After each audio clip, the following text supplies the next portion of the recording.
Сайн байцгаана уу та бүхэндээ энэ өдрийн мэндийг хүргэе. Захим техникийн тодорхойлогын хүсэл дэлгээх заавар видеог та бүхэндээ хүргэж байна. Нэгдүгээр алхам бүртгүүлэх. Бүртгүүлэх хэсэгт хэрэглэгч өөрийн овог, нэр, утасны дугаар, мэйл хаяг, нууц үгийг бичиж захим системд шинээр бүртгэл үүсгэнэ. Хоёрдугаар алхам мэдээлэл бүглэх хэсэг. Хэрэглэгч өөрийн үүсгэсэн нэвтрэх нэр нууц үгээрээ дамжуулж захим систем рүү нэвтрэн орно.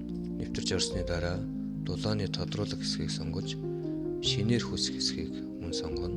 Мэдээлэл бүглэх хэсэгт дүүрэг, хороо, холболтын байдал, халаалт, хэрэгцээний халуусны ачаалал, утасны дугаар зэргийг бүглэнэ. 3 дугаар алхам файл хавсаргах.